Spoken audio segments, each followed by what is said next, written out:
Tes. Assalamualaikum warahmatullahi wabarakatuh. Waalaikumsalam, Kak. Oke, terima kasih Aisyah. Karenina, yang hadir baru berapa nih? Kita lihat 1, 2, 3, 4, 5. Oke. Ya, kita lihat dulu. Oke. Nah, ya nggak kerasa ya kita udah ini pertemuan keempat nih kalau nggak salah. Pertemuan keempat ya. Kalau ya sambil nunggu yang lain dulu gitu ya, kita pertemuan ini relatif lebih ini sih lebih banyak konsep ya pertemuan kali ini karena nggak terlalu banyak hitungan gitu ya. Cuman ya itu kadang-kadang konsepnya yang harus benar-benar kita pahami gitu ya. Oke. Ya, jadi ya kita sekarang ke materinya tentang fisika atom ya. Oke. Cuman saya udah Nah, saya pengen tahu dulu nih, ya nambah lagi. Tadi udah pada ikut pretest semua ya? Udah ngikutin pretest semua ya? Aisyah, Caroline, Chandra, Karenida, Nidan, Zulfa. Ya, oke ya. Kayaknya nggak terlalu sulit ya soal-soalnya ya. Gimana? Ada kesulitan nggak kalau di soal yang tentang fisika atom ini? Atau sama apa? Masih sama. Di sini kita lihat soal-soalnya tentang berhubungan dengan teori ya. Tuh kalau kita lihat kan ini banyaknya teori-teori. Nah, teori-teori hitungannya sih mungkin cuma 1, 2, paling 2 soal lah, 2 atau 3, 2 soal nih yang hitungannya. Nah, kira-kira sebelum saya mulai ke fisika atom gitu ya, ya saya pengen ini dulu nih sedikit berkenalan dulu dengan Aisyah. Aisyah gimana? Kira-kira selama ini apa kesulitan kesulitan Aisyah kira-kira di mana? Kalau kalau yang menyangkut tentang fisika ini. Yang tentang bab ini, Kak. Bab ini ya tentang fisika tentang fisika keseluruhan deh boleh. Kira-kira apa? Kalau fisika keseluruhan kadang suka kayak misalkan udah paham nih, Kak, teori Iya. itu terus tahu rumus-rumusnya. Tapi Iya. pas di soalnya tuh kadang suka kayak bingung gitu sama bahasanya gitu loh, Kak. Jadi kayak bingung buat step-stepnya gitu. Oh, bingung stepnya itu apa gitu ya. Iya. Jadi kalau saya tuliskan mungkin di sini ini kebanyakan hampir sama ya. Saya juga apa ya kalau saya survei rata-rata kesulitannya seperti itu gitu ya. Jadi masalah pertama itu adalah kita masalah stepnya apa ya atau langkahnya seperti apa. Stepnya bagaimana? Oke, step harus bagaimana? Itulah saya seperti ini stepnya bagaimana. Ya, jadi kebanyakan dari kita paham nih apa yang ditanyakan dan sebagainya, tapi begitu ngelihat soalnya kita bingung ini apa dulu yang harus dilakukan dan sebagainya gitu ya. Oke, nanti ini ada sebenarnya solusinya ya, saya jelasin kira-kira step fisika itu apa yang harus kita lakukan. Oke, kalau Caroline gimana? Kesulitannya apa kira-kira? Aku sih kayak Aisyah juga, Kak. Kalau udah Masalah tahu materi, tapi pas ke soalnya itu bingung. bingung ini ya, apa ini tuh mau dikemanain gitu ya, apa yang harus dilakukan selanjutnya gitu Iya, ya. Kak. Iya, betul. Oke. Tapi kalau dengan apa ketika Caroline ngerjain banyak soal gitu ya, udah pernah mengerjakan banyak soal gitu, lama-lama udah mulai kebayang nggak? Oh kalau ada soal ini tuh kira-kira harus diapakan, ada soal ini harus diapakan, itu mulai kebayang nggak? Ya, Kak, karena kayak ada model soal gitu kan. Tapi kadang kalau udah yang soal-soal yang susah bingung. Bingung ya, kalau soalnya berbeda gitu ya, artinya kalau soalnya Iya, sudah Kak. mulai berbeda kita bingung mau diapakan. Oke, ya mungkin ini kalau soalnya berbeda bagaimana gitu ya. Kalau ya masalah soalnya beda gitu ya, soalnya berbeda gitu. Artinya kalau kita soalnya mirip-mirip mungkin kita bisa ngerjain gitu ya, karena langkah-langkahnya sama gitu ya, cuman paling beda angkanya saja. Nah kalau soalnya berbeda kita harus bagaimana gitu ya. Oke, terima kasih Caroline. Sip. Oke, yang ketiga nih, saya tanya 3 pertanyaan dulu nih. Aska Fitria, coba saya pengen tahu, kira-kira Aska Fitria ketika latihan ngerjain soal dan sebagainya, kesulitan utamanya apa? Kesulitan utama di fisika apa? Kalau Aska,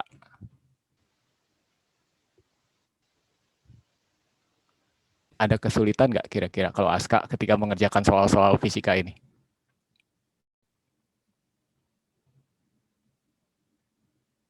Ya, atau sama masalah step, masalah soal, biasanya masalah rumus ya yang ini ya. Masalah rumusnya apa sih gitu ya, kita bingung harus rumusnya seperti apa gitu ya. Oke.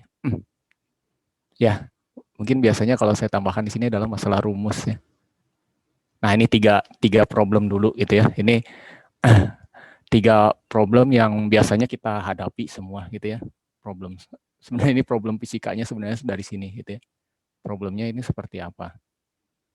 Nah, oke, saya ngejawab dulu yang Aisyah ya. Mungkin ini sama buat yang lainnya juga gitu ya.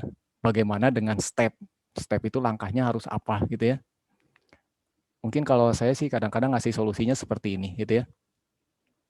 Kalau step fisika itu biasanya di awal gitu ya, saya biasanya menggunakan modelnya itu seperti ini. Jadi penyelesaian fisika, solusinya itu ada 3 macam. Yang pertama itu kalau saya gambarkan seperti ini. Nah, 1, kedua,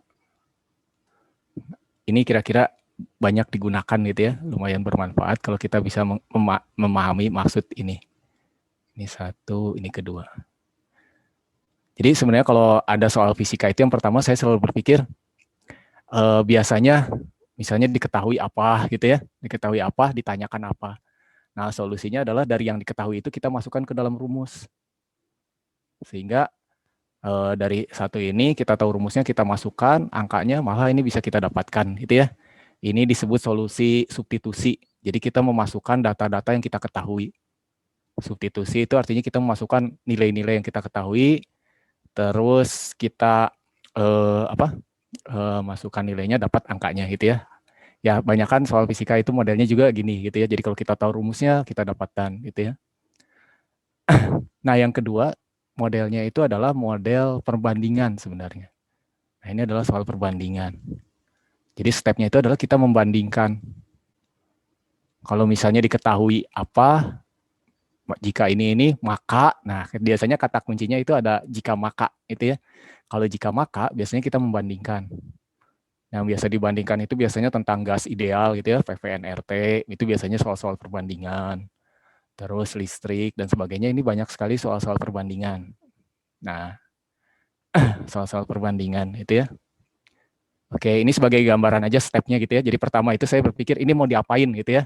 Soal ini mau diapain? Apakah saya harus tahu rumusnya, saya masukin, atau saya mau bandingkan sesuatu, atau yang kedua, yang ketiga itu adalah dengan konsep kekekalan. Jadi ada yang sesuatu yang sama gitu ya. Ini biasanya kekekalan nih, saya tuliskan ini kekekalan. Ada kekekalan momentum, kekekalan energi, kekekalan massa dan sebagainya gitu ya. Jadi ada yang disamakan. Contohnya ini misalnya yang paling sering itu energi potensial sama dengan energi kinetik, atau EP1 tambah EK1 sama dengan EP2 tambah EK2 gitu ya. Terus kekekalan momentum sebelum sama dengan momentum sesudah dan seterusnya gitu ya. Terus apa lagi ya, yang berhubungan dengan fluida biasanya ya, tentang apa, tentang debit, tentang persamaan Bernoulli dan sebagainya. Nah, jadi solusi pertama mungkin saya jawabnya ketika kita melihat soal, nah saya selalu berpikirnya ini dulu gitu ya, kira-kira bisa nggak saya masukkan, saya bandingkan, atau saya cari yang apa, ada yang sama di situ apa gitu ya. Nah, ini kira-kira solusi yang pertama gitu ya. Ini untuk Aisyah mungkin tadi saya jelaskan seperti itu gitu ya. Nah, yang kedua ini soal beda gitu ya. Oke. Nah, mungkin soal bedanya itu di variasi ya. Jadi kalau ini yang menjawab pertanyaan nomor 1, solusi nomor 1. Kalau yang kedua itu sebenarnya adalah variasi soal. Variasi soal. Nah, ini apa ya? Kalau soal PTN itu kadang-kadang ada soal yang unpredictable gitu ya. Tidak kita bisa bayangkan tahu-tahu ditanyakan seperti apa gitu ya. Nah, berbeda dengan mungkin kalau dulu soal UN itu udah ada kisi-kisinya, udah ada apanya dan sebagainya. Kalau sekarang ini variasi soalnya bermacam-macam gitu ya. Nah, mungkin kalau ini solusinya ya kita coba bermacam-macam soal. Dengan semakin banyak variasi ini, kita akan mengenal variasi ini, kita akan minimal tahu, oh ini kira-kira soal itu apa yang harus diselesaikan gitu ya. Ini kalau nggak salah soal tentang yang kemarin, tentang dualisme partikel itu ada 60 soal. Nah, sebenarnya kalau itu adalah gabungan dari soal-soal yang sering muncul, yang pernah muncul gitu ya. Jadi kalau kita belajar 60 soal itu sebenarnya itu sudah cukup dengan variasi soal. Itu ya. Variasi soalnya kita perbanyak gitu ya. Dan yang terakhir ini masalah rumus nih. Masalah rumus itu bagaimana sebenarnya gitu ya, menyiasati rumus. Menyiasati rumus yang banyak ini bagaimana? Rumusnya banyak gitu ya. Memang pada dasarnya kita fisika itu banyak melibatkan rumus gitu ya. Nah, bagaimana caranya supaya ini menjadi lebih sederhana, gitu, menjadi lebih sedikit gitu ya. Pertama mungkin solusinya adalah coba sederhanakan gitu ya. Sederhanakan aja. Artinya kalian lihat, nah dari rumus itu kira-kira mana yang nggak perlu gitu ya. Atau yang kalian sudah paham. Misalnya Pak, saya mau udah tahu Pak rumus F sama dengan M kali A gitu ya. Nah ini nggak usah kalian ingat lagi gitu ya. Artinya kalian sudah pahami maknanya apa gitu ya. Tapi misalnya kalian belum tahu Pak ini rumus apa Pak, 6V. Nah ini saya nggak tahu ini rumus apa gitu ya. Nah di sini baru kita coba, oh ini kira-kira rumus tentang apa gitu ya. Ini misalnya ini adalah gaya Stokes, gaya gesek pada fluida. Nah misalnya seperti itu. Jadi kita coba sederhanakan. Saya biasanya kalau sekarang kan sekitar sebulan lagi ya kalian ngadain ikutan menghadapi UTBK-nya gitu ya. Nah, mulai dari sekarang coba kalian buat seminimal mungkin rumus yang sering keluar itu yang kayak gimana sih gitu ya. Jadi jangan semua rumus dikumpulin. Sebenarnya kalau rumus dikumpulin kalian akan stres sendiri nantinya. Gitu ya. Nah, itu kira-kira nanti ada beberapa trik lagi sih ya sebenarnya. Saya sih sebenarnya mengarahkan kalian di sini gimana mempelajari fisika gitu ya. Fisika itu akan berbeda cara belajarnya dengan matematika, kimia, biologi gitu ya. Dan pembuat soal juga tahu sebenarnya fisika itu diarahkan untuk apa gitu ya. Kemarin saya katakan bahwa fisika itu mengarahkan kepada kemampuan kalian berimajinasi dan melihat relasi. Nah, sebenarnya di fisika modern inilah yang diuji gitu ya. Imajinasi dan relasi. Di fisika modern ini tentang fisika modern gitu ya. Imajinasi ini kalian yang harus dibutuhkan imajinasi luar biasa untuk imajinasi kalian yang dibutuhkan untuk menjawab soal-soal ini gitu ya. Nah, rumusnya nggak terlalu banyak gitu ya. Cuman di sini memang dalam soalnya harus ada imajinasi dan minimal kalian belum pernah melihat alat-alatnya, belum pernah melihat apa itu atom, elektron dan sebagainya. Tapi di sini kalian sudah mulai berimajinasi gitu ya. Jadi kata kuncinya di sini adalah imajinasi. Nah, jadi oh ya, kita ini pertemuan keempat ya kalau nggak salah, nanti ada pertemuan kelima. Pertemuan kelima itu mungkin tentang yang terakhir, tentang fisika atom juga gitu ya, yang terakhir tentang radiasi dan sebagainya. Nah, selanjutnya itu adalah kapita selecta. Jadi semua soal-soal yang kita rangkum gitu ya, dari mekanika, listrik, gelombang semua ada di situ. Itu mungkin ada setiap pertemuan ada 60 soal yang harus kalian kerjakan gitu ya. Nah, sekarang justru di fisika modern inilah kira-kira momen kita gitu ya, momen kita untuk melatih imajinasi. Momen kita. Jadi kalau di soal-soalnya sengaja kalau kalian perhatikan di sini soal-soalnya relatif sederhana ya, cuman teori ini jika ini apa dan sebagainya. Nah, tapi di sini membutuhkan imajinasi gitu ya, karena kita apa sih yang disebut dengan momentum anguler, apa yang dimaksud dengan partikel alfa gitu ya, apa yang disebut dengan percobaan milikan dan sebagainya. Nah, itu harus kita pahami itu ya. Harus kita pahami dulu sebelum bisa menjawab ini. Makanya di sini mungkin pada pertemuan ini saya pengen mencoba semua hal-hal yang berhubungan dengan hal di sini kalian kenal gitu ya. apa sih yang disebut dengan tetapan Rydberg yang kayak gimana gitu ya. Terus apa yang disebut dengan apa energi total, transisi dan sebagainya, gitu ya. Jadi kita agak santai aja di pertemuan ini. Sebenarnya saya pengen melatih kalian sekarang berimajinasinya, bukan menghitungnya gitu ya. Berimajinasinya untuk mendapatkan, untuk bisa mengerjakan soal-soal seperti ini. Ya, oke ya. Di sini sebenarnya udah ada jawabannya. Oh ya, kita lihat dulu. Aisyah, Anissa, oh ya. Nah, oke ya. Oke, saya mau nggak apa-apa ya hari pertemuan ini saya mau mencoba sekalian berkenalan dengan kalian juga. Kira-kira kalian sudah pahamnya di mana? Mungkin saya banyak bertanya pada kalian gitu ya, supaya supaya saya bisa tahu kira-kira pemahaman atau konsep yang kalian kuasai itu sudah di mana, gitu ya. Oke. Jadi sekarang ya kalau ada yang mau ditanyakan langsung aja. Saya pakai mikrofon nih biar langsung kedengeran ininya apa headset biar langsung kedengeran pertanyaannya gitu ya. Oke, ini yang pertama. Nah, jadi kalau kemarin saya gambarkan dulu ya. Jadi di fisika modern ini, nah ini saya namakan fisika modern. Kalian sudah belajar apa saja gitu ya. Sebenarnya ada 4 hal. Yang pertama tentang radiasi, gitu ya, radiasi benda hitam. Terus yang kedua dualisme partikel, dualisme. Saya singkat-singkat aja, ini dualisme. Nah yang ketiga itu adalah fisika atom, fisika atom. Kalau nggak salah ini ada 2 kali pertemuan nih radiasi sama dualisme itu 3 kali pertemuannya. Sekarang pertemuan keempat tentang fisika atom.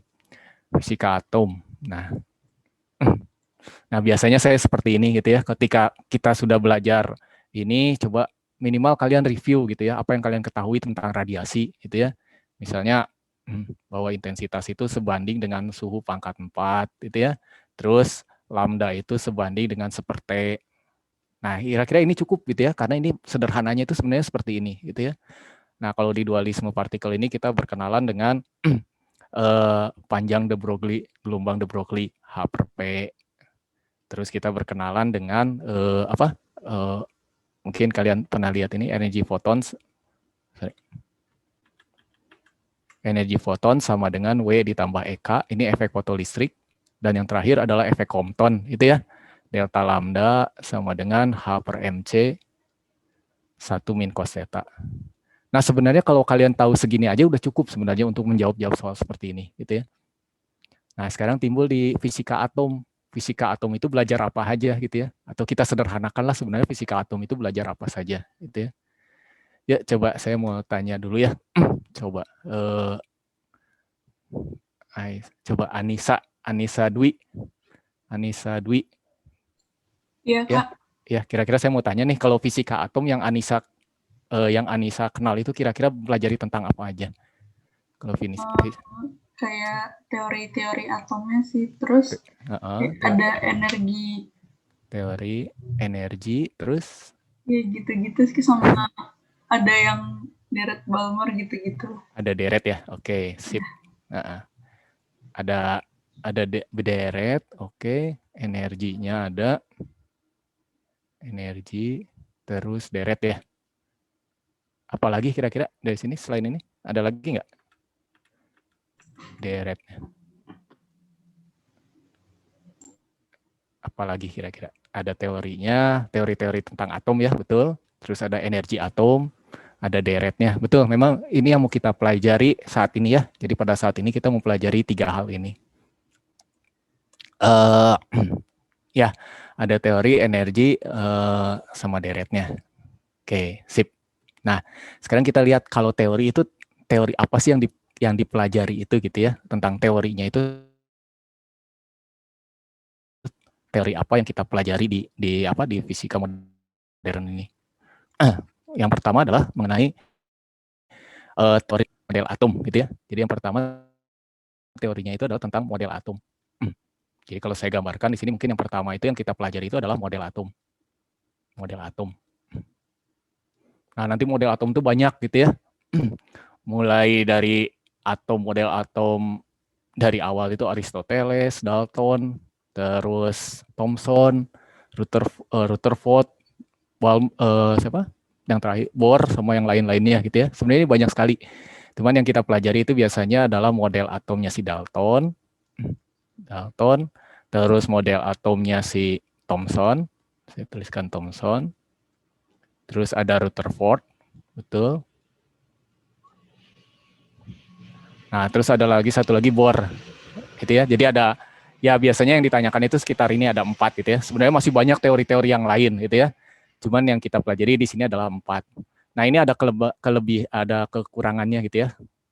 Berarti tiap teori itu saling melengkapi sebenarnya gitu ya. Ada kelemahan, ada kekurangannya. Oke, nah terus betul. Nah, yang kedua mungkin di sini ada beberapa percobaan ya yang kita pelajari di sini. Mungkin kalian pernah dengar ada percobaannya itu, ada percobaan tabung sinar katoda gitu ya. Percobaannya itu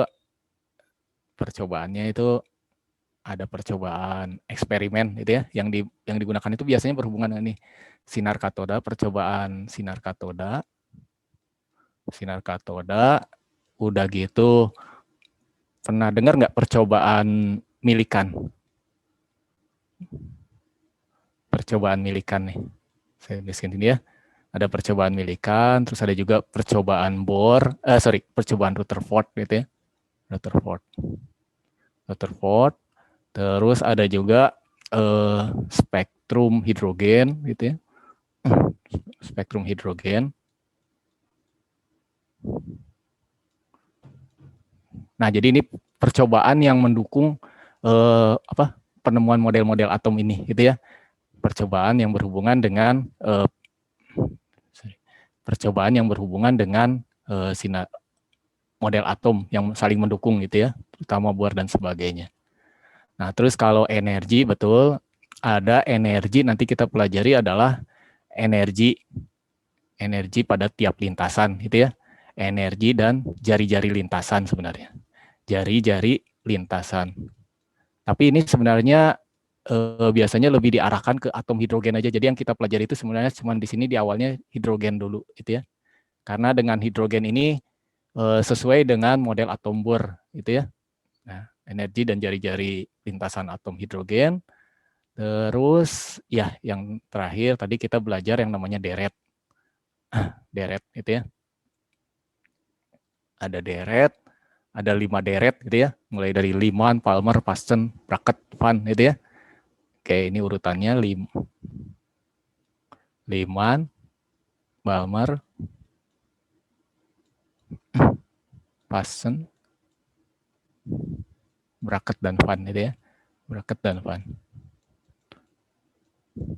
Nah, tapi pada prinsipnya ini semua sama.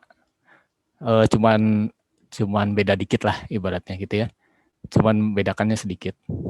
Nah, di kimia mungkin sudah pernah belajar juga tentang deret, Lyman, Balmer, Paschen dan ini itu ya. Nah, oke. Nah saya pengen mencoba sampai di sini tuh kita bisa benar-benar memahami tentang deret-deret tersebut gitu ya. Oke. Nah, ini ya kira-kira yang kita pelajari tentang model atom, percobaan, energi, dan deret Lyman. Itu ya. Ya, kita lihat. Apa ya, sambil saya tanya-tanya juga, sambil saya pengen berkenalan juga. Nah, ini ada Anissa Rahmah. Coba, kalau Anissa Rahmah, kira-kira model atom gitu ya, yang Anissa Rahmah bayangkan itu model atom Dalton yang kayak gimana? Model atom Dalton yang kayak gimana? Bola pejal bukan Kak? Iya, kayak bola ya. Oke, jadi Dalton itu bola padat gitu ya, kayak kelereng lah mungkin ya. Oke, Dalton bola kelereng. Kalau yang Thomson gimana? Kalau yang Thomson itu modelnya kayak gimana? Yang kismis, bener ya, bukan? Betul. Kayak apa sih istilahnya mah, semangka, ada yang nyebutnya semangka, ada yang nyebutnya kismis dan sebagainya. Itu ya. Kalau Rutherford? Rutherford yang ada Rutherford yang kayak gimana? Model bukan ya? Salah ya Kak? Saya Rutherford itu sebenarnya mirip kayak apa ya, disebutnya model planet. Jadi planet itu ya mengelilingi gitu kan, mengelilingi matahari. Kalau ini mah elektron mengelilingi atom, inti atom. Oke. Kalau yang Bohr kira-kira gimana? Yang Bohr yang udah lintasannya bulat-bulat gitu. Ya bukan. Iya. Iya, betul. Jadi sebenarnya Bohr itu menyempurnakan Rutherford gitu ya. Nah, Rutherford itu betul putarannya melingkar itu ya, berupa lingkaran. Nah, cuman ini ada perbedaan utama atau ada kelemahan dari Rutherford yang dijelaskan oleh Bohr. Perbedaannya itu adalah dia melingkar tapi harus pada lintasan tertentu. Nah, itu kata kuncinya itu lintasan tertentu. Jadi kalau Rutherford itu bebas gitu ya, mau di mana aja boleh, tapi kalau Bohr itu nggak boleh, tapi harus pada lintasan tertentu. Nah, itu ya, betul. Ya, secara garis besar seperti itu, betul. Jadi Dalton itu modelnya atomnya itu tidak bisa dibagi-bagi lagi, tidak bisa dibagi ini apa? Sudah benda yang padat gitu ya. Nah, oke. Saya mau ini banyak model atom itu sering ditanyakan gitu ya. Terutama yang ditanyakan itu adalah perbedaan atau kelemahan dan kelebihan dari tiap-tiap model atom ini. Jadi yang saya lihat di soal-soal itu adalah biasanya keunggulan dari tiap model atom ini gitu ya. Nah, oke. Nah, di sini mungkin saya banyak cerita ya. Mohon maaf dulu di sini supaya kalian lebih punya terbuka lah, punya pemahaman kenapa orang bisa berpikiran seperti Dalton, Thomson dan sebagainya, gitu ya. Jadi kalau saya cerita gitu ya, di sini itu model atom itu dulu ada dua pemahaman gitu ya. Orang belum pernah ngebayang atom gitu ya, melihat atom dan sebagainya. Cuman dulu ada ngebayangin bahwa yang pertama itu atom itu bisa dibagi-bagi gitu ya. Aristoteles itu berpikirannya atom itu bisa dibagi-bagi. Nah, tapi ada juga yang berpikiran atom itu tidak bisa dibagi-bagi lagi, gitu ya. Nah, oke. Jadi di sini pemikiran tersebut, gitu ya, dijelaskan oleh Dalton, gitu ya, oleh Dalton. Dalton itu menjelaskan, oh ya ini kenapa namanya model, gitu ya. Kenapa namanya model atom. Nah, jadi kita lihat gini, kalau kita semua di dunia ini belum pernah ada yang melihat atom gitu ya, belum ada mikroskop untuk melihat atom dan sebagainya.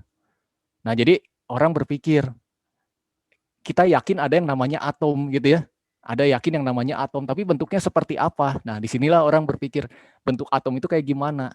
Nah, itu ya, karena orang itu nggak tahu bentuknya dan sebagainya, nah ya Dalton mengusulkan, ini bolanya, bola padat, nah itu ya kalau kalau saya gambarkan, ini adalah model atom Dalton, ini adalah bola padat yang tidak bisa dibagi lagi, gitu ya.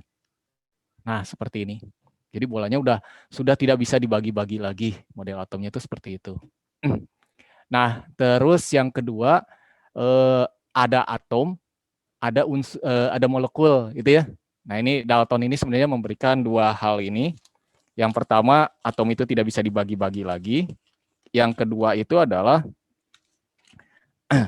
ya, pengertiannya adalah perbandingannya sederhana. Jadi kalau sama molekul misalnya hidrogen atau air misalnya gitu ya. Air itu perbandingan antar atomnya itu sederhana. Jadi ada dua hal di sini, bola pejal. Pertamanya ini adalah tentang bola padat gitu ya. Oke, nggak apa-apa, ini tentang bola padat. Yang kedua itu adalah masalah molekul. Molekul itu apa gitu ya.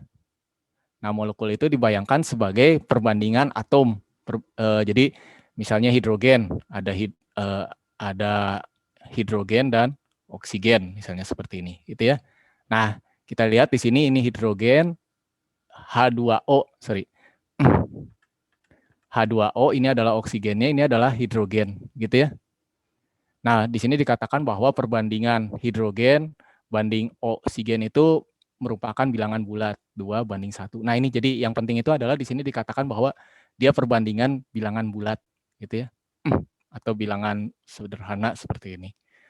Nah, oke. Nah, model atom ini diakui gitu ya, karena sesuai dengan beberapa unsur kimia, percobaan kimia, reaksi kimia.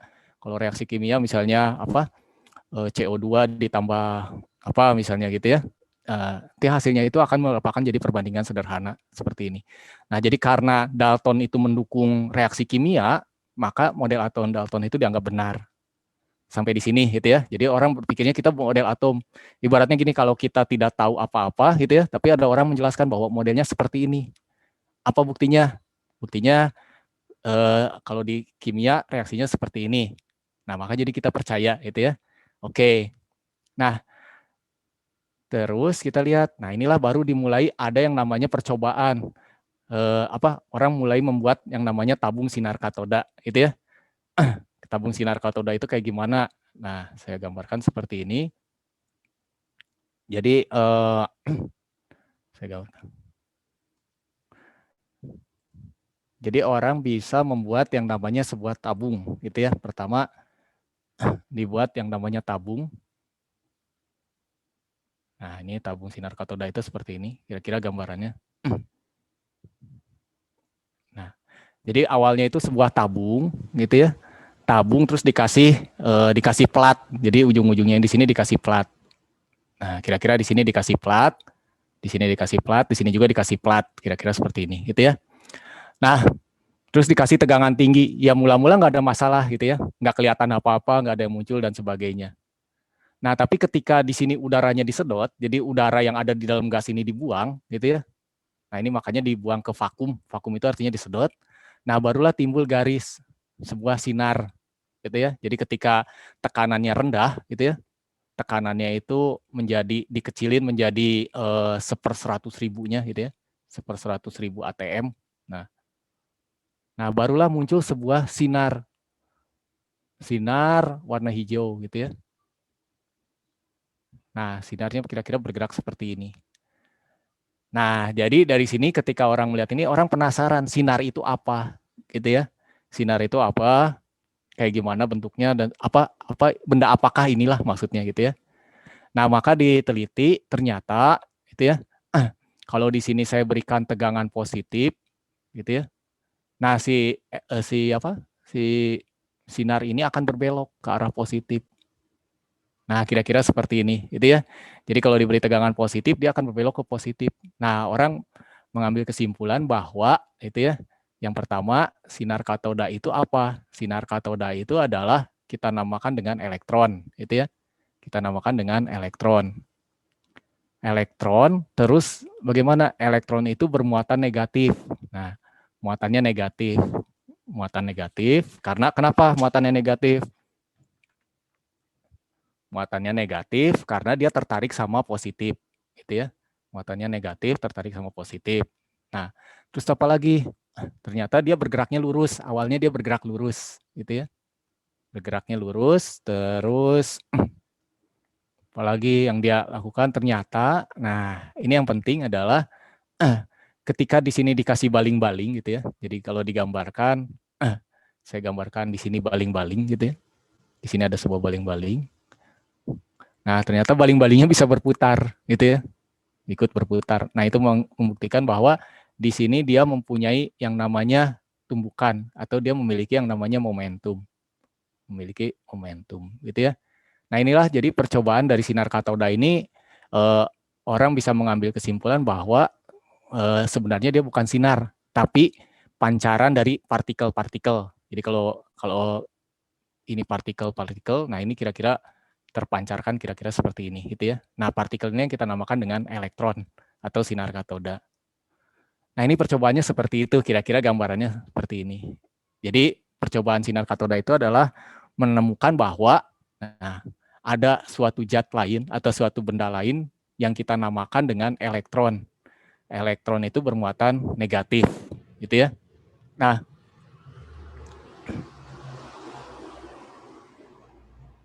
kalau dulu orang berpikirnya seperti ini, ada yang namanya atom Dalton, gitu ya. Atom versinya Dalton, gitu ya. Model atom versinya Dalton. Nah, kalau model atom versinya Dalton, dia adalah bersifat netral. Jadi si atom itu bersifat netral, gitu ya. Dia tidak ada positif negatifnya lah, bisa dibayangkan seperti ini. Nah, ternyata dalam sinar katoda ditemukan, oh ternyata di sini adalah ditemukan ada suatu benda yang bermuatan negatif. Nah, jadi kira-kira kalau atom itu digambarkan kira-kira gimana? Ada negatif supaya netral, berarti harus ada positif. Itu ya. Nah, positifnya bagaimana? Oke, ini dipelajari oleh Thomson, gitu ya. Nah, dia diamati oleh Thomson. Nah, Thomson menemukan bahwa nanti kita lihat lanjutannya setelah Dalton ini dipahami sinar katoda, lalu dijelaskan oleh J.J. Thomson, gitu ya. J.J. Thomson menyatakan bahwa, nah ini yang penting di sini, gitu ya, bahwa saya ambil. Nah, di sini sinar katoda itu adalah elektron yang bermuatan negatif, yang lurus dan memiliki momentum, gitu ya. Nah, dia bagaimana menggambarkan, ditanya bagaimana kalau atom itu seperti apa. Nah, tadi dikatakan ada yang modelnya roti kismis, ada modelnya semangka, atau modelnya apa gitu ya. Tapi pada prinsipnya, dia menjelaskan bahwa si atom itu sebenarnya adalah muatan positif. Nah, muatan positif seperti ini gitu ya. Nah, di mana elektronnya itu tersebar merata di kulit-kulitnya. Jadi kalau digambarkan ini kira-kira seperti ini gitu ya. Nah, ini elektronnya seperti ini. Nah, cuman karena Thomson ini kita belum bisa menganggapnya ini salah gitu ya. Belum bisa menganggapnya salah karena Thomson itu pengen mencoba menjelaskan kalau ada elektron itu posisinya di mana di atom itu dia adanya di mana gitu ya. Nah, seperti ini. Nah, tapi dari percobaan Thomson ini dia bisa menemukan bahwa gitu ya, ini sebenarnya ada penting dari percobaan Thomson itu adalah dia bisa menemukan bahwa perbandingan antara muatan elektron dengan massa elektron. Nah, sebenarnya seperti ini. Yang penting itu adalah seperti ini. Jadi dari pertemuan J.J. Thomson ini dia bisa menemukan antara muatan elektron dibagi dengan massa elektron. Biasanya ini disingkatnya adalah E dengan M saja gitu ya. E per M saja. Nah, dia bisa menemukan besarnya E dibandingkan dengan M. Nanti kita lihat bagaimana cara dia mendapatkan besar ini, gitu ya. Oke. Nah, yang ini terus disempurnakan. Nah, disempurnakan lagi, ini cuma bertahan 10 tahun gitu ya. Sebentar bertahannya karena orang nggak yakin dengan J.J. Thomson ini. Ada keyakinan kayaknya nggak seperti ini gitu ya. Nah, disempurnakan oleh Rutherford, jadi oleh percobaan Rutherford. Oleh percobaan Rutherford itu gimana caranya? Nah, percobaannya kira-kira seperti ini. Ini ada lempeng emas, gitu ya, emas tipis lah, gitu ya, emas tipis. Nah, terus di sini dia punya partikel alfa itu kira-kira dari zat radioaktif, gitu ya. Kalau bisa dipancarkan, ini adalah partikel alfa. Nah, partikel alfa itu ditembakkan ke arah sini, ke arah emas tersebut, gitu ya. Nah, diarahkan ke arah emas tersebut. Nah, dia mengharapkan bahwa kalau dia modelnya seperti Thomson, maka si partikel alfa ini akan melewati ini tanpa masalah. Jadi di sini dia akan mendapatkan di sini tanpa masalah, itu ya. Jadi kalau di sini dipasang, kalau gambarannya itu gini, dipasang detektor, gitu ya. Jadi kalau ada sinar alfa dia bunyi net, gitu ya, misalnya seperti itu. Nah, ternyata betul, ketika dicoba dia akan detektor ini berbunyi, gitu ya. Nah, tapi ketika detektor ini diputar ke arah sini, nah ternyata di sini juga boleh berbunyi, misalnya seperti itu. Nah, itu membuktikan bahwa selain ada yang lurus, ada juga yang belok. Nah, gitu ya, selain ada yang lurus, ada juga yang belok. Dan bahkan ketika di belakang detektornya di belakang pun ada yang berbelok ke arah sini. Ya. Nah, jadi si partikel alfanya itu ada yang lurus, ada yang berbelok, ada yang berbalik arah, gitu ya. Nah, dia disuruh menjelaskan kenapa kok bisa jadi seperti ini, kok kenapa nggak lurus semua, tapi kok ada yang belok, gitu ya. Nah, lalu Rutherford menjelaskan bahwa ini itu akan menjadi benar jika, gitu ya, ini itu akan menjadi benar kalau sekarang si muatan positif itu nggak ngumpul sama elektron itu nggak berkumpul seperti ini. Tapi syaratnya adalah si elektron inti atom itu berkumpul di satu titik atau disebut dengan inti atom. Inti atom. Nah, di inti itu bermuatannya positif. Gitu ya. Inti itu muatannya positif untuk inti yang bermuatan positif. Nah, terus si elektronnya bagaimana? Nah, si elektronnya itu bergerak mengelilingi inti. Jadi kalau di sini dia tersebar merata gitu ya, kayak tadi kayak kayak bolu kismis, apa toko semangka dan sebagainya. Nah, kalau di sini menurut Rutherford nggak seperti itu, tapi dia bergerak mengelilingi elektronnya itu bergerak mengelilingi inti atom. Nah, kenapa bergerak mengelilingi? Nah, jadi jelaskan seperti ini. Kalau ada partikel alfa yang lurus, ini dari mana? Lurus itu karena dia bisa menembus. Nah, ini partikel alfanya itu lurus, dia bisa menembus ke arah sini. Dia akan lurus ke arah sini. Jadi partikel alfanya bisa lolos tuh karena di sini ada ruang kosong, gitu ya. Jadi yang pertama itu di atom itu ada ruang kosong. Nah, jadi yang kata kuncinya saya tuliskan di sini ada ruang kosong, gitu ya. Ruang kosong sehingga si partikel alfa itu bisa lurus, gitu ya. Nah, terus dia membuktikan juga bahwa inti itu kumpulan muatan positif. Nah, inti bermuatan positif dari mana dia taunya inti bermuatan positif, gitu ya? Intinya positif dari mana? Intinya positif. Nah, dari mana? Nah, dia mengatakan kalau ada partikel alfa yang bergerak mendekati inti, nah partikel alfanya itu bergerak mendekati inti, gitu ya. Nah, sekarang kita lihat kalau positif dengan positif, partikel alfa itu apa gitu ya? Saya jelasin dulu. Partikel alfa itu sebenarnya adalah helium yang kehilangan elektron, gitu ya. Nah, ini partikel alfa itu adalah inti atom helium. Nanti dalam soal ini saya lebih lanjutkan. Tapi kira-kira partikel alfa itu bermuatan positif, gitu ya. Jadi si alfa ini positif, ini juga. Nah, ketika dia mendekati inti positif, ketemu positif, maka dia akan disuruh belok. Nah, jadi di sini ada yang menyebutkan bahwa dia akan berbelok itu karena si inti itu bermuatan positif, ketika mendekati inti dia akan berbelok, gitu ya. Nah, kenapa berbalik arah? Nah, ini juga dijelaskan ketika dia sini, ketika alfanya di sini, maka dia akan berbelok arah. Nah, kira-kira seperti itu konsepnya. Jadi percobaan Rutherford ini yang dilihat itu adalah kenapa kok di setiap ini ada partikel alfa gitu ya. Harusnya partikel alfa itu hanya lurus saja. Tapi kok di semua lingkaran ini ada gitu ya.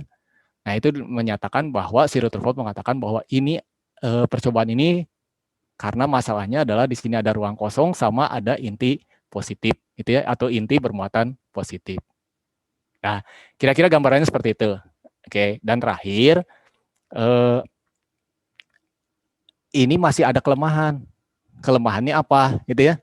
Kelemahannya yang pertama adalah kalau dia modelnya Rutherford seperti ini, nah maka si elektron itu akan bergeraknya seperti ini. Jadi kalau ini adalah muatan positifnya adalah inti atomnya, ini adalah intinya gitu ya. Si elektron bergerak mengelilingi inti, nah si elektron itu nggak bakal stabil, nggak bakal berada pada lintasannya, tapi dia akan bergerak lama-lama, dia akan mendekati inti. Jadi kalau digambarkan kira-kira seperti ini. Dia akan bergerak terus. Nah, gini ya. Karena kalau ada muatan yang bergerak, berputar, maka dia akan kehilangan energi. Nah, si elektron itu akan seperti ini. Jadi dia akan berputar seperti ini, nggak bakal dia akan melingkar di stabil gitu ya. Dia akan berupa spiral. Lintasannya adalah berupa spiral. Nah, kira-kira seperti ini gitu ya. Spiral. Nanti kita lebih lengkapi lagi. Nah, ketika dia bergerak spiral, maka si elektron itu akan kehilangan energi. Nah, kehilangan energinya berupa apa? Maka dia akan memancarkan gelombang. Nah, ketika dia kehilangan energi, ini lama-lama energinya berkurang gitu ya. Ibaratnya gini, kalau kita keliling lapangan gitu ya, terus capek kan kita kehilangan energi. Nah, kita menghasilkan panas gitu ya. Capek, kehilangan energi habis. Nah, dia akan memancarkan gelombang. Nah, gelombangnya terus lama-lama gelombangnya energinya 0. Nah, jadi di sini akan memancarkan gelombang. Gelombangnya nanti kita lihat ada yang disebut dengan gelombang kontinu. Gitu ya. Nah, gelombang kontinu itu artinya gelombangnya itu semua gelombang ada, itu ya, semua warna ada. Oke. Nah, terakhir ini juga begitu disampaikan benar tapi salah gitu ya. Benar tapi salah di sini. Ininya benar, sampai di sini orang menganggap ini benar, tapi sampai di sini orang menganggap salah gitu ya. Nah, oleh si Bohr dilengkapi. Rutherford itu benar, tapi nah, kenapa dia nggak stabil gitu ya? Kenapa dia nggak stabil? Nah, dia dijelaskan. Dijelaskannya seperti ini. Jadi, kalau ini Rutherford ini benar, sampai di sini dia benar, sampai ruang kosong, inti positif benar, tapi kenapa dia spiral sama dia memancarkan gelombang kontinu kok salah gitu ya. Nah, oleh si Bohr dia dijelaskan seperti ini, bahwa itu ya model atom Bohr. Yang pertama adalah betul seperti ini, ada inti atom. Nah, inti di sini adalah intinya. Nah, elektronnya bisa stabil. Nah, elektronnya bisa stabil, syaratnya ada syaratnya. Syaratnya ini harus pada lintasan tertentu. Jadi kalau di sini ada R1 itu ya, maka dia boleh ada di sini. Nah, boleh ada di R2. Boleh ada di R3 itu ya, boleh ada di R3. Tapi ada syaratnya. Nah, syaratnya apa? Syaratnya nanti kita lihat bahwa ini harus kelipat sebanding kuadrat gitu ya, atau dia pada lintasan saya tuliskan aja dulu di sini. Lintasannya itu adalah R-nya itu harus sama dengan R1 dikalikan dengan N kuadrat. Nah, ini sebenarnya maksudnya gimana gitu ya. Jadi kalau saya gambarkan seperti ini, kesimpulannya kalau R2 itu berapa gitu ya. R2 itu berarti sama dengan 2 kuadrat itu 4 R1. Nah, boleh dia misalnya jari-jarinya 10 misalnya. Nah, boleh dia pindah lintasan, tapi jari-jarinya harus 4 kali 10, berarti 40. Nah, dia pindah lagi ke R3, boleh nggak? Boleh. R3 boleh, tapi syaratnya dia harus 9 R1. Nah, terus dan sebagainya. Gitu ya. Nah, terus apa lagi dari Bohr ini? Nah, Bohr itu menjelaskan bahwa setiap dia berputar, yang namanya benda bergerak, melingkar, itu dia punya energi. Gitu ya. Kalau di sini adalah energi potensial sama energi kinetik. Potensialnya karena ada positif negatif, kinetiknya karena dia berputar, gitu ya. Nah, energi di lintasan itu sama dengan energi awal E1. Nah, tapi berbagi dengan N kuadrat, gitu ya. Oke. Kalau ininya nanti saya jelasin kenapa bisa seperti ini, dari mana dan sebagainya, gitu ya. Cuman inilah kira-kira pengertiannya dulu. Nah, pengertiannya dari Rutherford dari model atom ini gitu ya. Kalau saya gambarkan ini sebenarnya dari model atom Dalton, orang berpikiran dia netral, ternyata ditemukan sinar katoda. Nah, oleh J.J. Thomson digambarkan seperti ini. Oleh Rutherford disempurnakan lagi, tapi ada kelemahannya. Nah, oleh Bohr disempurnakan lagi jadi seperti ini gitu ya. Nah, apa yang mendukung teori Bohr? Nah, teori Bohr itu didukung oleh apa gitu kan? Kalau teori Thomson itu didukungnya oleh percobaan tabung sinar katoda. Kalau Rutherford itu didukung oleh percobaan ini, partikel alfa ditembakkan partikel emas ditembakkan partikel alfa. Nah, kalau Bohr itu di percobaannya apa gitu ya? Nah, percobaan Bohr itu dibuktikan dengan percobaan menggunakan spektrum atom hidrogen. Jadi kayak gimana spektrum atom hidrogen itu? Kira-kira seperti ini. Jadi ada tabung gitu ya. Saya gambarkan di bawah aja dulu. Spektrum hidrogen. Spektrum hidrogen. Nah, spektrum hidrogen itu ada tabung. Saya gambarkan seperti ini, ada tabung gitu ya. Nah, terus diisi gas hidrogen, di sini gas hidrogen gitu ya. Terus diberi tegangan positif di sini, positif dan negatif tegangan tinggi gitu ya. Nah, kira-kira seperti ini misalnya. Nah, ini positif negatif. Ini gas gitu ya. Nah, terus gas ini dipotret gasnya itu isinya apa gitu ya. Jadi pemotretan gas. Jadi si gas ini ternyata akan menghasilkan banyak gelombang gitu ya. Dia di sini akan menghasilkan gelombang. Nah, dia akan menghasilkan gelombang kayak lampu neon lah. Bisa bayangkan kalian kayak lampu neon. Lampu neon itu ketika dinyalakan dia akan menghasilkan cahaya gitu ya. Ini juga sama. Nah, cuman yang membedakan adalah ketika di sini dipasang prisma gitu ya. Nah, di sini dipasang prisma. Nah, kalau lampu neon itu keluarnya kan Meiji Kuhibiniu gitu ya. Merah, jingga, kuning, hijau, biru. Nah, kalau di sini ternyata fotonya nggak seperti itu. Nah, fotonya itu ketika difoto gitu ya. Ini gelombangnya itu ternyata hanya timbul beberapa gelombang saja gitu ya. Nah, jadi ketika difoto Fotonya kira-kira seperti ini. Nah, ini ketika difoto, itu ya.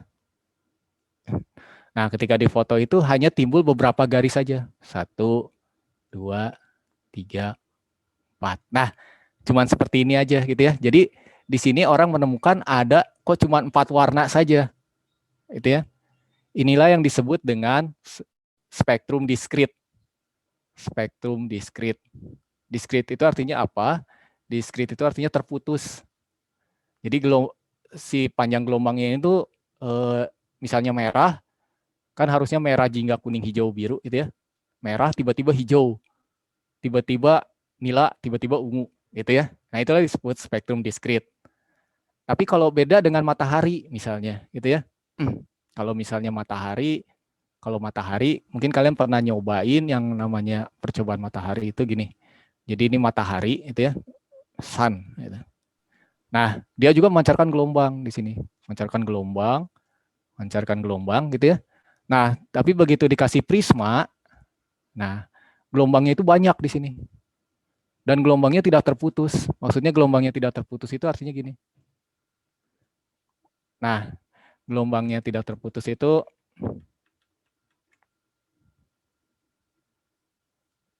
gelombang yang tidak terputus itu artinya si gelombangnya itu semua ada gitu ya. Misalnya seperti ini. Ini dari merah sampai ke ungu. Nah, semua gelombang di sini ada berwarna. Merah, merah muda, jingga, jingga muda, jingga tua, kuning, kuning, kuning muda dan sebagainya, gitu ya. Nah, kalau bentuknya seperti ini disebutnya adalah spektrum kontinu. Inilah yang disebut sebagai spektrum kontinu. Spektrum kontinu. Spektrum kontinu. Kontinu itu artinya dia tidak terputus. Dari merah, meiji, kuhibiniu, hijau, biru, nila, ungu itu semua ada di sini, gitu ya. Nah, itulah yang disebut sebagai spektrum kontinu. Nah, maksudnya gimana? Jadi kalau perbedaannya adalah kalau menurutnya si Rutherford, gitu ya. Kalau menurut, ini saya gambarkan dulu. Nah, kalau menurut modelnya atom Rutherford, ketika dia menghasilkan gelombang, nah gelombang yang dipancarkannya itu harusnya kontinu, gitu ya. Jadi kalau hidrogen seperti Rutherford, maka yang dipancarkannya itu harus spektrum kontinu, semua warna ada, gitu ya. Tapi ketika percobaan dengan menggunakan hidrogen, kok hasilnya nggak kontinu, ada cahaya yang hilang. Nah, itulah yang disebut spektrum diskrit, gitu ya. Nah, dari sinilah teori Bohr benar bahwa nah di sini nggak bisa kontinu, tapi harus kita berkenalan dengan suatu kata yang namanya kuantum atau kuanta, itu ya, kuantum. Nah, ada kata-kata kuantum di sini. Beda kalau di kimia namanya bilangan kuantum, gitu ya. Mungkin kalau di kimia kalian pernah dengar bilangan kuantum. Nah, oke. Itu sebenarnya kalau diawali dengan model atom. Jadi sebenarnya ini kita harus tahu dulu sejarahnya gitu ya. Kenapa dia seperti ini gitu ya, dari mula-mula atom Dalton sama si Bohr. Nah, kira-kira seperti ini gitu ya. Nanti kalau kita udah tahu, ini jadi lebih mudah menghitungnya. Oke. Ya, sampai sini dulu kira-kira kita ke soal ya. Kalau ke soal mungkin nanti kalian bisa jadi dapat jawabannya. Kira-kira ada yang mau ditanyakan dulu nggak sampai di sini? Sampai dari model atom ini. Ya, kira-kira ada yang mau ditanyakan?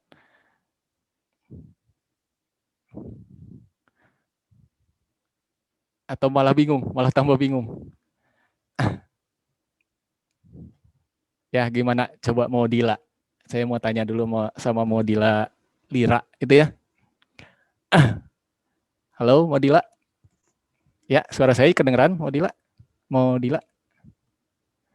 Iya, Kak. Oke. Nah, mau Dila mungkin pernah dengar yang namanya kuantum ya? Ada kalau di kimia itu kan ada bilangan kuantum ya, bilangan kuantum utama, bilangan kuantum apa? Azimut, magnetik, spin dan sebagainya, gitu ya. Ada yang namanya kuantum. Kira-kira tahu nggak kira-kira apa sih arti kata kuantum? Nah, itu aja katanya. Kira-kira tahu nggak? Kata kuantum itu kalau di Indonesia kan apa? Jumlah minimum bukan? Kuantum jumlah minimum. Kuantum jumlah minimum. Oke, saya tampung dulu ya. Oke, kalau saya tanya, kalau Chandra, coba gimana Chandra? Saya tahu. Kira-kira menurut Chandra yang disebut kuantum itu kayak gimana? Kuantum, pengertian kata kuantum, karena di sini kita nanti akan bicaranya tentang kuantum gitu ya, tapi pengertian kuantum sendiri apa sih sebenarnya? Gimana? Kebayang nggak sama Chandra? Kira-kira yang disebut kuantum itu yang kayak gimana sih? Atau pengertiannya bahasa Indonesia ya, sebenarnya kalau bahasa fisika coba kita apa ya, susah dibayangkan gitu ya, ada kuantum. Nah, tapi kalau di bahasa Indonesia kan mungkin jadi lebih paham gitu ya. Kira-kira kuantum itu apa? Gimana, Chandra? Ada ide kira-kira atau blank atau saya nggak paham Pak yang namanya kuantum atau gimana? Ya, ya saya coba ke Karisma ya. Coba Karisma gimana? Kalau mendengar kata kuantum yang kebayang apa? Ya, gimana Karisma?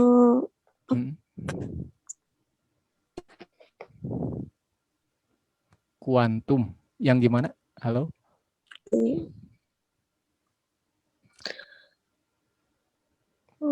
Entahlah Kak. Ya, oke. Saya jelasin ya di sini. Nah, ini betul. Apa sih yang disebut dengan kuantum gitu ya? Fisika modern itu akan berkenalan dengan kuantum, tapi apa sendiri pengertian kuantum itu yang kayak gimana gitu ya? Nah, kalau di Indonesia kan gitu ya, mungkin lebih enaknya gini, saya pakai bahasa Indonesia aja. Kuantum itu nama lainnya apa gitu ya? Kuantum itu kalau di Indonesia kan itu nama lainnya kuanta gitu ya. Kuanta, saya juga nggak ngerti kuanta itu apa gitu ya. Ini kuanta itu apa gitu ya. Atau kalau mungkin lebih disederhanakan lagi adalah paket gitu ya. Nah, inilah saya kadang-kadang pakai analoginya ya, pakai paket gitu ya. Bukan paket dari Lazada, bukan dari paket dari Tokopedia ya maksudnya. Paket itu apa gitu ya. Nah, gini. Jadi misalnya kalian ke mana ya, yang gampangnya itu ke KFC misalnya gitu ya. Kentucky Fried Chicken. Nah, misalnya ini saya analogikan gitu ya. Kalian ke KFC gitu ya. Nah, terus kalian lihat di situ menunya gitu ya. Nah, di situ kan menunya itu ada paket A, paket B, paket C gitu ya. Paket A misalnya 1 ayam, 1 nasi. Paket B 2 ayam, 2 nasi dan sebagainya gitu ya. Jadi kita lihat di sini ada paket gitu ya. Nah, ada kata-kata paket gitu ya. Nah, jadi kita boleh beli di KFC itu boleh, tapi syaratnya kita belinya dalam bentuk paket. Nah, oke. Misalnya paket hemat gitu ya. Ada paket hemat nih gitu ya, 1 ayam, 1 nasi, 1 Coca-Cola harganya sekian gitu ya. Misalnya harganya 10.000 misalnya gitu ya, paket hemat. Nah, terus saya beli, boleh nggak saya belinya 5 paket, boleh nggak? Kira-kira menurut Karisma boleh nggak kalau saya beli 5 paket? Kalau misalnya, ke KFC saya beli paket hemat, belinya saya 5 paket. Boleh nggak? Boleh. Boleh ya? Oke, 5 paket boleh, 10 paket, lebih banyak paketnya boleh gitu ya. Nah, cuman saya iseng, boleh nggak saya beli cuman 2,5 paket? Nah, boleh nggak saya kira-kira, Pak saya pengen beli 2,5 paket, boleh nggak? Kebetulan uang saya cuma 25.000 nih, boleh nggak saya beli 2,5 paket aja? Nggak boleh. Nah, oke. Nah, itulah sebenarnya sudah memahami pengertian tentang kuantum. Jadi, kuantum itu adalah suatu syarat gitu ya, bahwa syaratnya itu harus bilangan bulat. Nah, syaratnya itu harus suatu bilangan bulat. Nggak boleh 2,5 paket, nggak boleh 2,132 paket gitu ya, nggak boleh. Tapi harus bilangan bulat. Nah, bilangan inilah yang disebut sebagai bilangan kuantum. Bilangan paket gitu ya. Jadi kalau ditanyakan bilangan kuantum itu apa? Ya bilangan yang membatasi paket gitu ya. Artinya bilangan tersebut kita nggak boleh beli selain kelipatan ini gitu ya. Nah, inilah pengertian dari bilangan kuantum. Jadi sebenarnya kuantum itu adalah paket.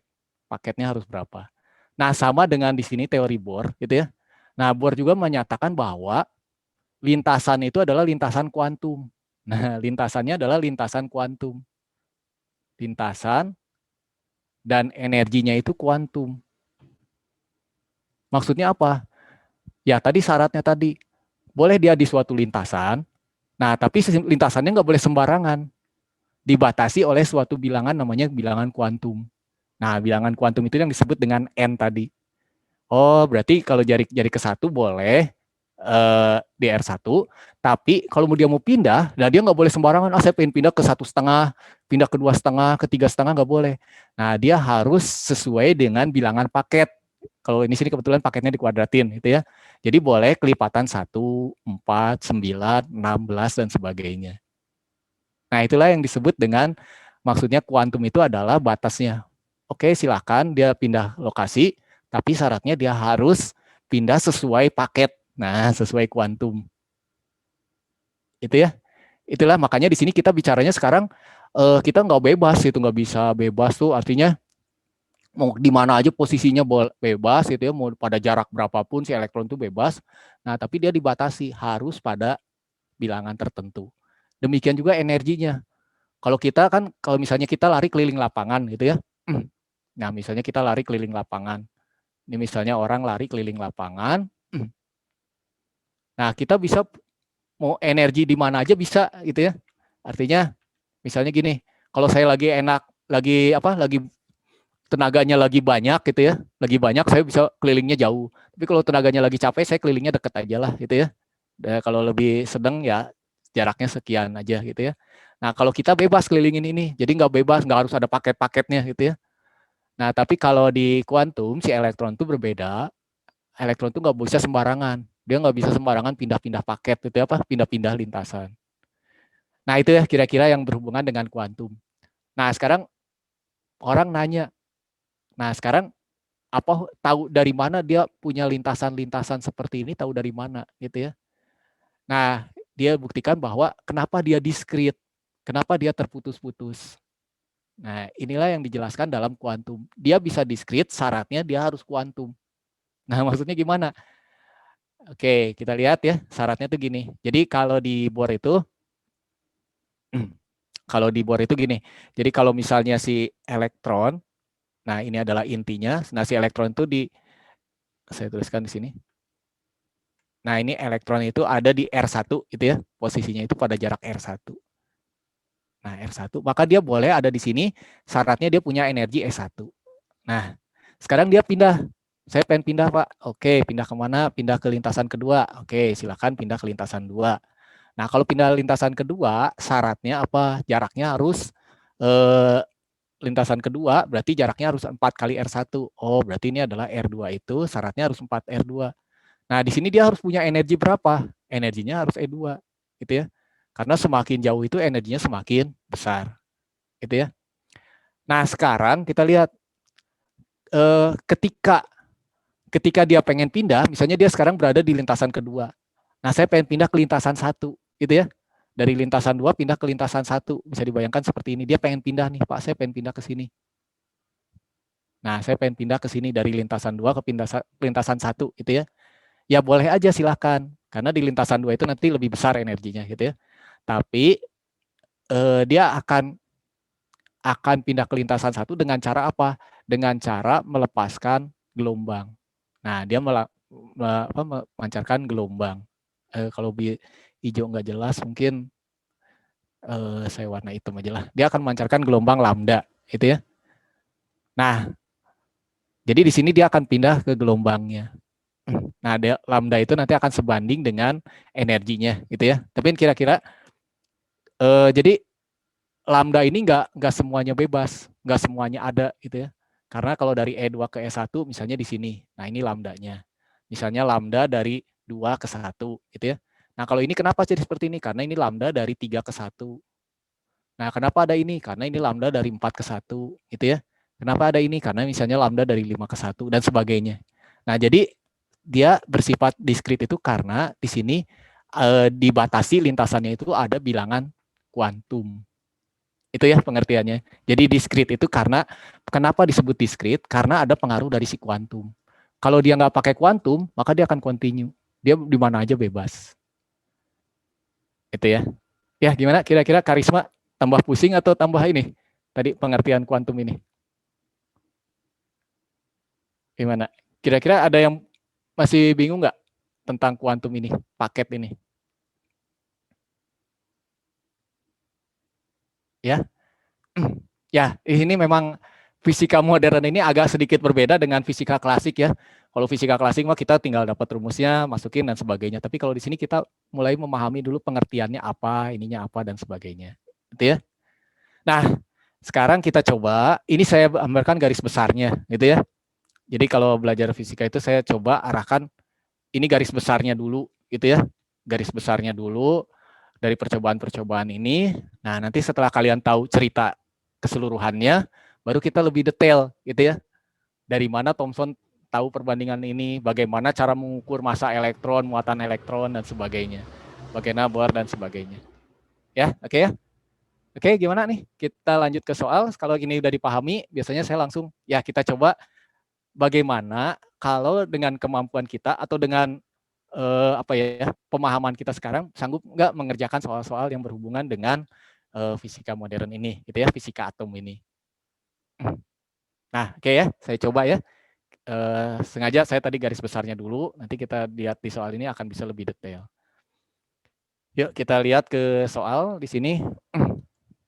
Nah, di sini kita lihat ya. Mungkin saya langsung aja. Percobaan berikut merupakan sifat sinar katoda. Tadi saya udah jelasin juga ya, sifat katoda itu merambatnya lurus. Nah, dia adalah elektron, betul. Dipengaruhi oleh medan listrik dan medan magnet.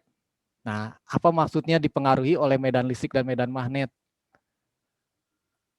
Ya, sinar katoda bermuatan negatif, betul, karena tadi ketarik sama muatan negatif, gitu ya, sama muatan positif, tertarik sama tegangan positif. Dan juga kita lihat ternyata partikel itu memiliki, yang namanya partikel pasti dia memiliki momentum, gitu ya. Nah, di sini saya pengen menjelaskan sifat sinar katoda dipengaruhi oleh medan listrik dan medan magnetik. Maksudnya gimana? Nah, oke. Nah, di sini ada ilustrasi ya. Saya ngambil dari ini, bagus ilustrasinya. Saya ambil dari ada gambar percobaan tentang model atom Thomson. Percobaan. Oh, bukan ya. Oke, yang ini. Model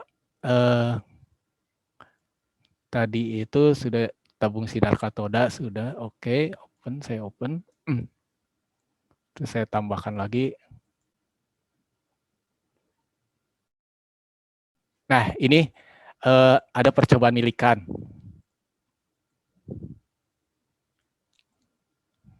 Nah, oke. Ini ya. Jadi kita lihat di sini, saya jelaskan ini berhubungan dengan soal kedua, itu ya. Soal kedua itu di sini dikatakan bahwa hal berikut terjadi pada percobaan milikan dan Thomson. Kecuali. Jadi kalau kita mau menjawab ini, kita harus tahu dulu yang percobaan milikan itu kayak gimana, yang percobaan Thomson itu kayak gimana, gitu ya. Mencoba mengetahui apa sih percobaan milikan, apa percobaan Thomson, gitu ya. Oke. Nah, di sini kita lihat ini pertama ini percobaan tabung sinar katoda, gitu ya. Nah, kita lihat kalau percobaan Thomson itu menggayangkan seperti ini. Jadi di sini ada elektron, gitu ya. Di sini ada elektron yang keluar. Ini ada elektron yang keluar. Nah, mungkin kalian masih ingat ya yang namanya medan listrik itu kalau misalnya saya punya plat di sini. Plat, 2 buah plat. Nah, 2 buah plat ini yang satu diberi tegangan negatif, ini V-nya negatif, yang satu diberikan tegangan positif, gitu ya. Nah, kalau si elektron ini lagi bergerak, efeknya apa, gitu ya? Maka si elektron ini akan bergerak lurus, nah terus dia akan mendekati positif. Jadi kalau misalnya ini ya, ini maka bisa dibayangkan dia akan bergerak. Nah, kira-kira seperti ini. Nah, mendekati positif, gitu ya. Nah, kenapa dia bisa bergerak seperti ini? Karena si elektron di sini, ketika dia di sini, ya, dia ditarik oleh gaya Coulomb. Ya, sebenarnya seperti ini.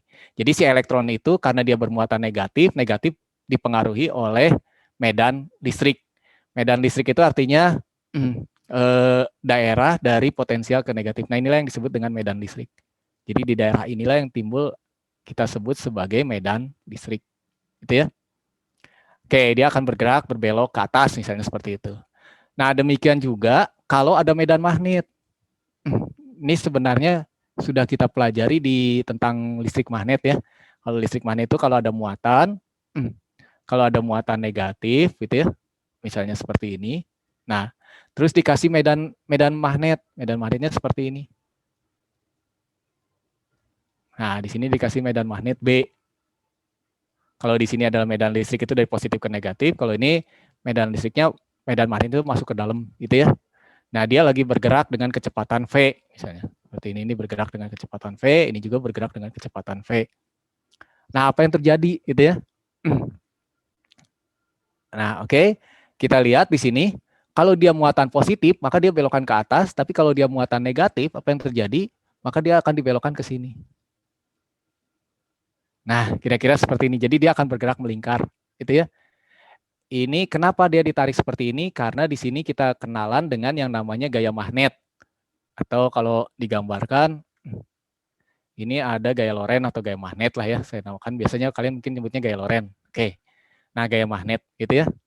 Jadi kita lihat si elektron itu bisa dibelokkan oleh medan listrik, bisa juga dibelokkan oleh medan magnet. Nah, kira-kira seperti ini. Nah, Thomson itu sekarang membuat bagaimana caranya dikasih medan magnet sama medan listrik sehingga dia bisa bergerak lurus. Nah, jadi kita lihat di sini percobaan Thomson itu adalah sama, ada elektron yang keluar dari sinar katoda ini, gitu ya. Jadi di atasnya ini saya pasang muatan positif.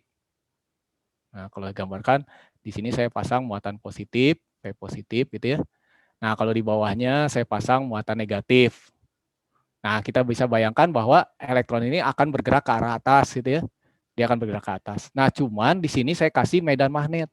Medan magnet yang arahnya ke dalam.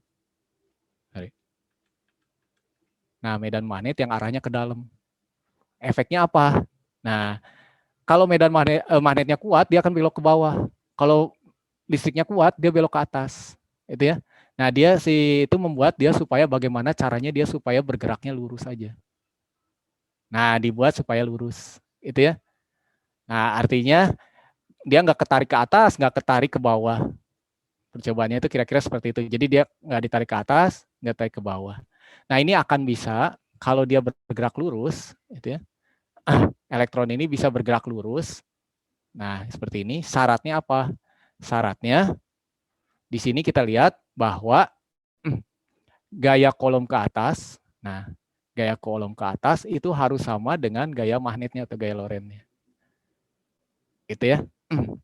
Nah, oke. Mungkin masih ingat gaya kolom itu rumusnya apa? Ini Q dikalikan E. Kalau ini adalah Q V B. Itu ya. Nah, sekarang kita lihat di sini karena gaya kolom, ini saya udah mulai kehitungan ya, tapi nggak apa-apa. Gaya kolom itu sama dengan gaya Lorentz-nya, maka akan kita dapatkan, nah maksudnya supaya dia lurus gitu ya, maka akan kita dapatkan QE itu akan sama dengan QVB. Nah, QE-nya sama di sini, kita coret, Q-nya coret, itu ya. Nah, disinilah kita dapatkan bahwa ternyata kecepatannya itu adalah sebesar medan listrik dibagi dengan B, itu ya.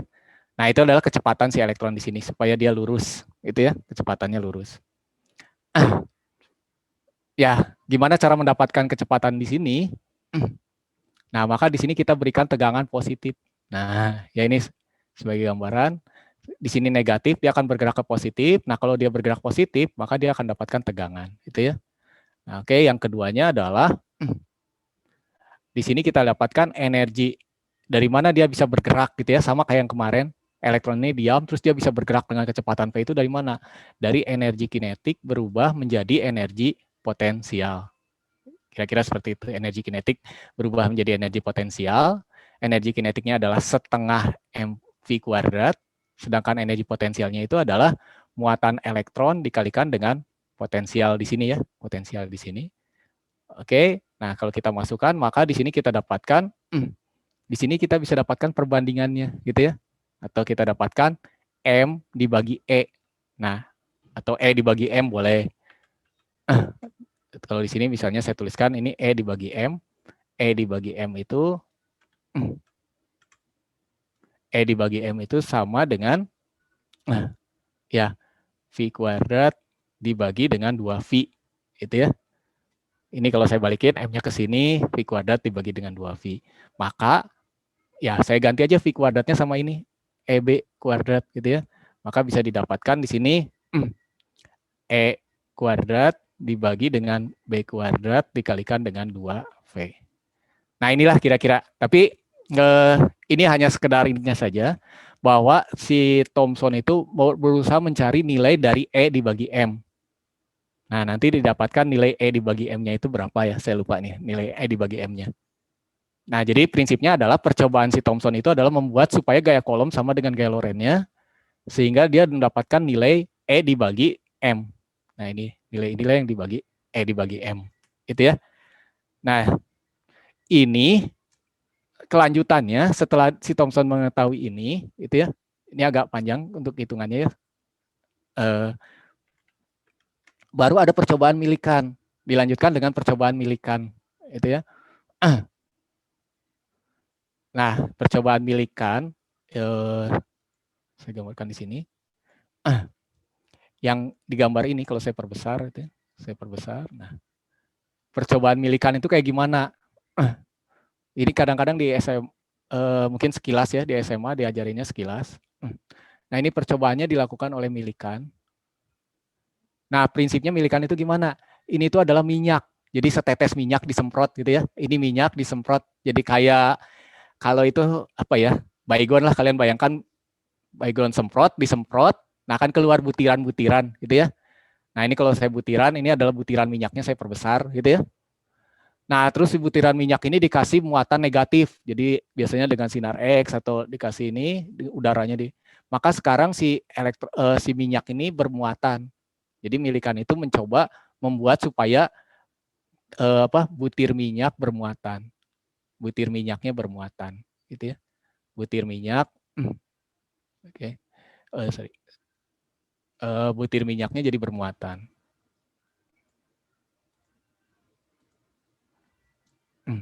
Nah, butir minyak di sini bermuatan negatif gitu ya. Tujuannya adalah seperti ini. Butir minyaknya bermuatan. Nah, setelah butir minyaknya bermuatan, nah kita lihat di sini, ini sebagai gambaran gitu ya. Ketika minyak jatuh itu dia punya gaya berat V. Di sini dia punya gaya berat W. Gaya berat W itu ya. Ada juga gaya gesek dan sebagainya. Ada gaya berat W. Nah, cuman karena di sini negatif, muatan negatif itu ketarik sama positif, maka di sini diberikan gaya kolom. Nah, gitu ya. Nah, sekali waktu kita lihat kalau ada butiran minyak yang diam, gitu ya. Kalau ada butiran minyak yang diam, nah, diam, itu kenapa? Kenapa kok si butiran ini kok nggak turun ke bawah gitu ya? Jadi ketika disemprotkan ini butirannya tuh melayang di udara gitu ya. Kok nggak jatuh ke bawah? Kalau ada yang jatuh gitu ya, kok ini dia melayang gitu ya. Nah, butiran minyak bermuatan diam itu kenapa? Karena di sini menjelaskan bahwa pada saat dia bermuatan, pada saat dia melayang, di sini kita dapatkan gaya kolomnya itu sama dengan gaya beratnya. Gaya kolom itu sama dengan gaya beratnya, gitu ya. Gaya kolom itu apa? Gaya kolom itu adalah muatan dari muatan dari semua ini totalnya. Muatan dikalikan dengan potensialnya. Di sini kalau misalnya dikasihkan V plus gitu ya, maka di sini dikasih tegangan berapa potensialnya. Gaya kolomnya itu sebesar dengan besarnya medan. Q dikalikan E itu ya. Nanti kita lihat kalau ini. Nah, ini akan sama dengan M kali G. Nah, oke. Dari sini kita dapatkan Q itu apa? Muatan totalnya itu adalah N dikalikan dengan muatan elektron. Itu adalah Q-nya. Kalau E itu apa? E itu adalah tegangan. Mungkin masih ingat V itu apa gitu ya? V itu sama dengan E kali jarak gitu ya. V sama dengan E kali D. Jadi kalau E-nya itu adalah di sini adalah potensialnya dibagi dengan jaraknya D. Ini sama dengan M kali G gitu ya. Nah, dari sini percobaan milikan ini tujuannya adalah mencari, nah itu ya, ini setelah dihitung V-nya diganti dan sebagainya, nah milikan itu mendapatkan bahwa muatan elektron, itu ya, kesimpulan dari milikan itu sebenarnya kesimpulan aja yang perlu kita ambil ya. Kalau hitungannya bingung nggak apa-apa, kita lihat kesimpulan dari si milikan itu adalah bahwa muatan elektron itu adalah 1,6 kali 10 pangkat min 19. Sebentar. Nah, jadi ini sebesar 1,6 kali 10 pangkat min 19 kolom. Nah, itulah kesimpulan dari percobaan milikan, gitu ya. Tapi prinsipnya milikan itu adalah melihat butir minyak bermuatan untuk mendapatkan muatan elektron. Gitu ya, itu gambarannya. Nah, kalau si percobaan Thomson itu mencari nilai dari E dibagi M, muatan elektron dibagi dengan masanya, gitu ya. Nah, ketika kita tahu E-nya berapa, muatannya elektron itu tahu, maka kita bisa tahu masanya. Nah, itu ya kira-kira. Jadi kalau M diketahui, E dibagi M diketahui, ini nilainya bisa dicari, terus ininya juga bisa dicari, maka kita bisa dapatkan masanya. Nah, sehingga itu ya, ini yang saya ambil kesimpulannya adalah, kesimpulannya ini yang penting sebenarnya kita ambil kesimpulannya ketika. Nah, dari kedua percobaan ini adalah percobaan Thomson, ini yang atas ini percobaan Thomson ya. Nah, yang ini nih, yang tadi saya jelaskan ini adalah percobaan Thomson. Thomson itu membuat supaya gaya kolom sama dengan gaya gaya magnetnya, sedangkan milikan membuat gaya kolom sama dengan gaya beratnya. Nah, ketika digabungkan, maka disinilah didapatkan bahwa muatan elektron itu sebesar 1,6 kali 10 pangkat min 19 kolom, dan massa elektron itu adalah 9 kali 10 pangkat min 31 kg. Jadi sebenarnya kata kuncinya itu adalah percobaan milikan dan Thomson itu saling melengkapi. Kalau Thomson itu mencari perbandingannya, kalau milikan mencari muatannya. Nah, dari sinilah massa diketahui. Kira-kira seperti itu ya. Jadi selama ini kita berpikir kok tahu massa elektron itu kecil dari mana gitu ya. Itu dari percobaan Thomson dan milikan. Nah, dari sinilah sebenarnya diharapkan kalian bisa ngambil kesimpulan bahwa terjadi pada percobaan milikan dan Thomson itu adalah, nah, jadi tadi ada gaya yang pengaruhnya gaya percobaan milikan itu ada gaya listrik sama gaya berat. Dapat diketahui muatan total adalah kelipatan muatan elektron, gitu ya. Massa dapat diketahui, muatan elektron diketahui, massa juga diketahui. Jadi maksudnya yang B ini dapat diketahui muatan total ada kelipatan elektron, itu maksudnya gini. Jadi sama kayak paket tadi, gitu ya. Jadi kalau misalnya sebuah partikel bermuatan, nah, biasanya kalau muatan itu kita lambangkan dengan Q, gitu ya. Nah, maka akan kita dapatkan pasti muatan di sini itu sama dengan berapa kalinya kelipatan elektron. Nah, N kalinya kelipatan elektron. Bisa 1.000.000 kalinya, 2.000.000 kalinya, tapi nggak bisa 1,5 kali elektron, misalnya seperti itu. Gitu ya. Jadi disinilah bahwa muatan total, ini sebutnya adalah muatan total. Muatan total itu adalah kelipatan dari muatan elektron. Itu ya. Jadi kalau misalnya saya gambarkan tadi paket tadi itu ya. Misalnya harga satu paket itu harganya 10.000 gitu ya. Nah, 10.000. Maka kalau kita beli paket itu uang kita nggak boleh misalnya saya punya uang 25.000 gitu ya. Boleh nggak saya belikan ini? Nah, ini nggak bisa gitu ya. Kenapa? Nah, karena satu paketnya 10.000, dia harus kelipatan dari 10.000. 20.000 oke, 30.000 oke, 40.000 oke. Tapi kalau misalnya 25.000, ya dia bukan muatan dari si muatan totalnya. Nah, inilah yang disebut dengan paket-paket tadi, paket muatan, itu ya. Ya, ini kita udah masuk ke hitungan, tapi konsepnya itu sebenarnya adalah mencoba menjelaskan percobaan milikan dan Thomson, itu ya. Ya, oke, kita coba lagi ya.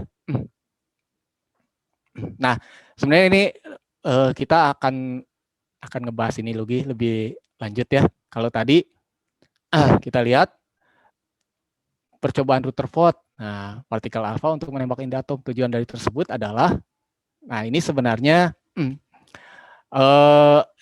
Rutherford itu pengen membuktikan bahwa apakah benar nih model atom Thomson itu benar atau enggak gitu ya. Jadi sebenarnya pengen menguji. Terus kalau di sini kenapa dapat mengetahui orbit elektron? Enggak ya, dia cuma mengetahui muatan dan masanya saja, kelipatan dan sebagainya. Nah, itu sebenarnya. Oke. Nah, kelanjutannya itu banyaknya di teori atom Bohr. Nah, karena teori atom Bohr itu nanti arahnya ke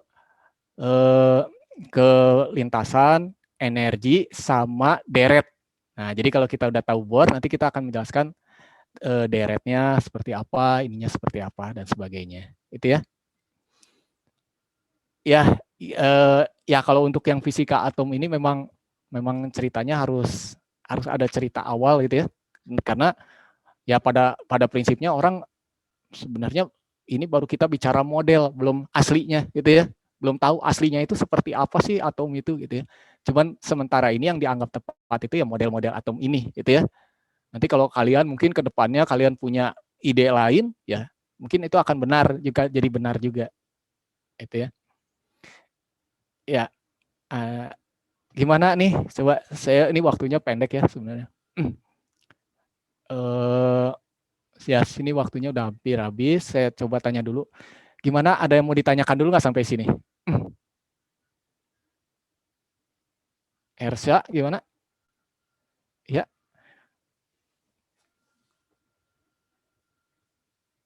Haryo, ada ide? Ada yang mau ditanyakan? Apakah, Pak terlalu lambat Pak, langsung ke hitungan? Oke, nanti di pertemuan kedua kita coba langsung banyak hitungannya, gitu ya. Ini juga akan kita bahas lagi. Cuman saya pengen sedikit supaya kalian agak minimal tahu hubungan, gitu ya. Minimal tahu hubungannya antara Dalton, Rutherford, Thomson, Bohr sampai ke Bohr itu kalian tahu maksudnya, gitu ya. Ya, gimana?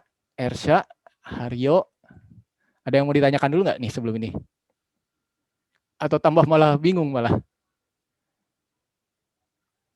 Silvi, Pinkan, Karenina, ada yang mau ditanyakan?